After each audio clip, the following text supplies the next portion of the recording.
Hello and welcome to the new video.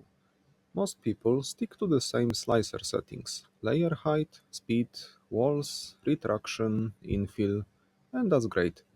But slicers like Bambu Studio, PrusaSlicer or OrcaSlicer actually hide a lot of powerful tools you are probably not using, even though they can dramatically improve your prints.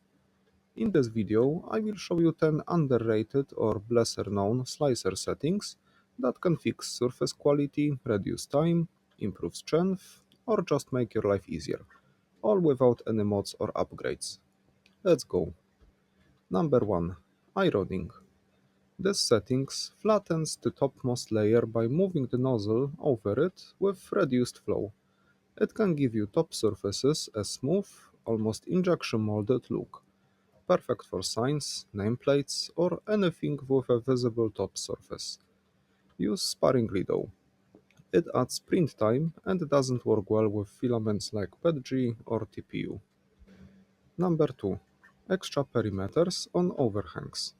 In PrusaSlicer and others, you can tell the slicer to add more wall lines specifically where overhangs are steep. That gives more structure, better bridging performance, and less dropping without needing support material. Super useful for organic models and terrain. Number 3. Detect thin walls. Some models have tiny walls that are thinner than your nozzle width, and most slicers ignore them by default. Enable Detect Thin Walls or Print Thin Walls to force the slicer to do partial passes or combine them. This is especially useful when printing text, embossed details, or miniatures.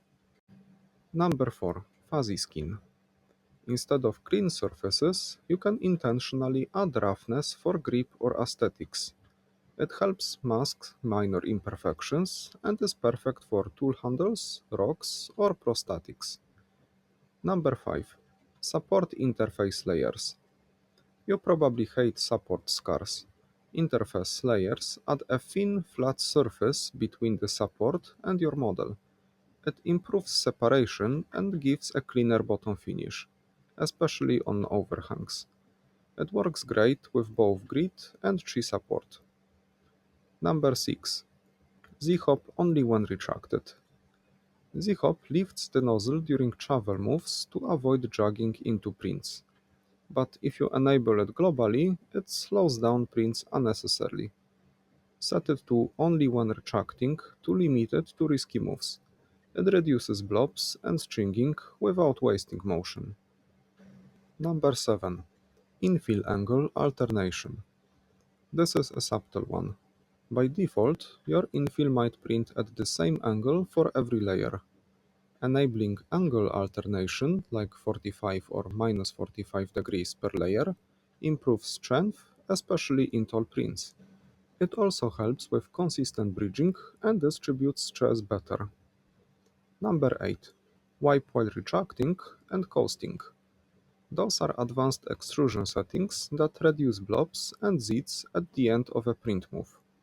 Wipe while retracting tells the nozzle to start retracting slightly before stopping movement. Coasting turns off the extruder a little early, letting pressure finish the line. Use with caution though. It's great for stringy filaments like PETG or flexible materials. Number 9. Adaptive layer height. Instead of choosing 0.2 or 0.12 mm, let the slicer decide. This setting adjusts the layer height dynamically, finer for curved or sloped areas, thicker for straight verticals. It saves time and improves details where needed. Bambu Studio and PrusaSlicer both support this. Number 10. Sequential printing by object. If you are printing multiple parts, you can choose to print them one by one, not layer by layer. This avoids filament oozing across the bed and reduces stringing between objects. It also saves some travel time. Just be careful with the nozzle clearance.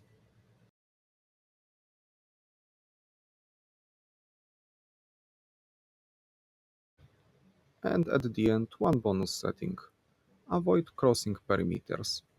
It tells the slicer to plan travel moves that stay away from the outer walls of your model. It reduces scars, especially on glossy filaments like silks or metallics. Those slicer settings aren't new, but they are often hidden or skipped because they sound advanced or unnecessary. But if you try just few of them, you will see huge improvements in quality, cleanup, or speed, especially on decorative or multi-part models. Let me know in the comments which one of those was completely new for you. And if this helped you, give the video a like and subscribe for more 3D printing insights. Thanks for watching and see you in the next video.